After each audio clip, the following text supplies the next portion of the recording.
How's it going, everyone? This is Adam from Slurv, Ship My Money on DraftKings, and I'll be breaking down today's pitching slate for you for June 28th. Pitching's really key today. There's a lot of kind of interesting guys that are priced up or in not ideal spots, and I think it's going to be just a day that's really important to get your pitchers right and find a way to fit in some of the expensive bats that are in really good spots.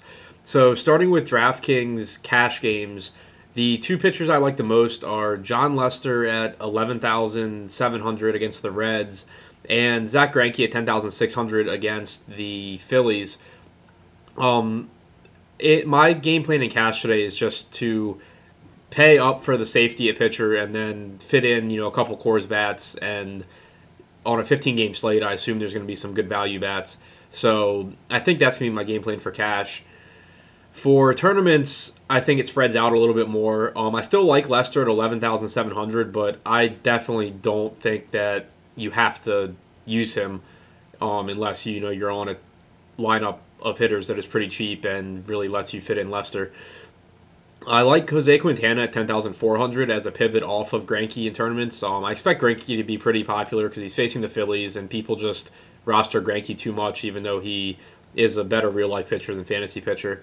And Quintana faces a Twins team that strikes out 24% of the time against left-handed pitching. And Quintana is someone who, because he doesn't walk a lot of guys on DraftKings, he can kind of give you an edge, especially on a slate like this where all the pitchers have big question marks because he doesn't put as many base runners on as other guys. Last game not included because I think the umpire in that game was just an issue. So Quintana is an interesting GPP pivot for me.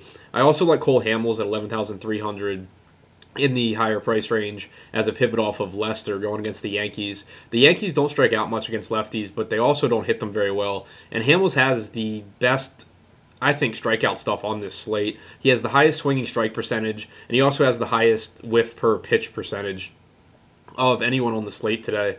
And so even though he doesn't have the highest K percentage, I do think he has really high strikeout upside, even though he doesn't have an ideal matchup with the Yankees with regard to strikeouts.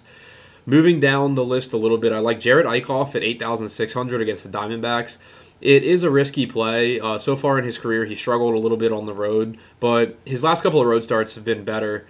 And he faces a Diamondbacks team that for the season strikes out about 23% of the time against right-handed pitching.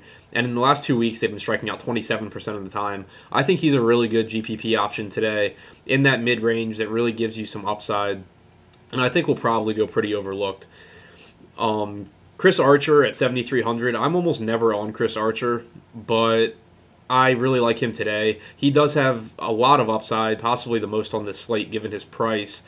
And he gets a matchup with the Red Sox, but their lineup today isn't quite as scary as it usually is. So Archer's someone that I'm really interested in. I assume he'll be popular. Actually, I don't really know what to think of his ownership. Like, he's facing the Red Sox, which scares people off. But I thought he wouldn't be popular last game against the Giants, and he was like 25%. So I assume he'll be fairly popular again today at his low price tag. But I think that given the other options on this slate, it's somewhere that I'm definitely interested in going, despite the probably fairly high ownership. Lucas Giolito at 6,400. I do not like him today on DraftKings. I think he's going to be a really good pitcher. He's a really good prospect, but his strikeout numbers in 47 innings last year at Double-A and 71 innings this year at Double-A, he had just over 22% strikeout percentage last year, and he's at 23% this year. Last year, his walk percentage was 8.4%. This season, it's 10.9%. Those are both red flags to me, considering he hasn't pitched above Double-A, and now he's coming up to face the Mets, who are running out a pretty decent lineup tonight. He has really good stuff, but if you have Double-A hitters that are able to lay off your really good stuff, major league hitters are not going to have trouble just taking these pitches. And so that's what really scares me is, he's touted as having, this great fastball, great curveball, this elite strikeout stuff, but Double-A hitters just aren't having trouble laying off of it. And so to me, that's a really big red flag, especially on DraftKings where you're going to get penalized for the base runners. He definitely has upside at 6,400, but it's just not somewhere I want to go today on DraftKings. For FanDuel, for cash, John Lester is going to be my pitcher at 11,100. Jose Quintana at 8,800 if, you just have expensive bats that you feel like you have to get in your lineup would be my other option. But I'm going to do everything I can to get Lester into my cash lineup on FanDuel. For tournaments, I like Corey Kluber at 10,800 as a pivot off of Lester. His matchup with the Braves isn't ideal. The Braves don't strike out a lot, but I do think he has more strikeout upside than Lester, and I think he'll be lower owned than Lester. Cole Hamels at 10,000 is really, really interesting to me on FanDuel, where he's just kind of in that middle range where, like, I think people either pay up to Kluber and Lester or they'll pay down to somebody. So he's interesting to me. Archer at 9,000 is interesting because I expect his ownership to be significantly lower on FanDuel than it is on DraftKings just because you only roster one pitcher. And Lucas Giolito, I am interested in on FanDuel because there really, to me, aren't pitching options priced around him that have much upside. Like Jared Eichhoff, I think, is the closest at 8,200. And so you save $1,000 going to Giolito. And on FanDuel, you don't get penalized for the base runners. So his issue with walks isn't as big of a deal. Like, it's still a big deal in that he could run up his pitch count pretty quickly and just not last in this game. Or, he's putting guys on base and then gives up some runs.